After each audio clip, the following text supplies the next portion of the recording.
উন্মোচিত হচ্ছে মোড়ক কবি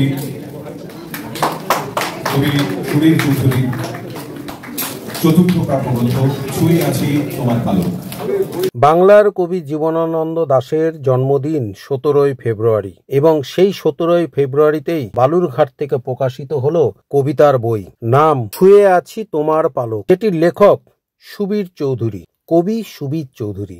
সুবীর চৌধুরীর পরিচয়, সুবীর চৌধুরী হলো সংস্কৃতির শহর বালুরঘাটের বাসিন্দা, বলতে গেলে বালুরঘাটের ভূমিপুত্র। সেই সুবীর চৌধুরীর লেখা কবিতার বই ছুঁয়ে আছি তোমার পালক। সুবীর চৌধুরীর এটি 4র্থতম বই, যে বইটি ইতিমধ্যে সাড়া ফেলে দিয়েছে। আজকে বালুরঘাটের সুবর্ণ তটে এই বইটির শুভ মোড়ক উন্মোচন করলেন ভারত ও বাংলাদেশের খ্যাতনামা দুই কবি, যথাক্রমে আরণ্যক বসু ও আখতার উদ্দিন মানিক।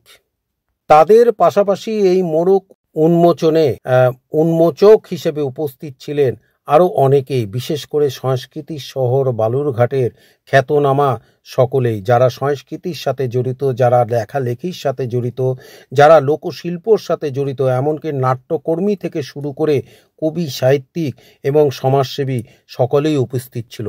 এক কথায় বলতে গেলে আজ বালুরঘাটের ক্ষেত্রে একটা অন্যতম শিল্প সংস্কৃতির প্রকাশ ঘটল এই সুবীর চৌধুরীর এই কবিতার এই বইটি শুভ সূচনার মোড়ক উন্মোচনের মধ্য দিয়ে।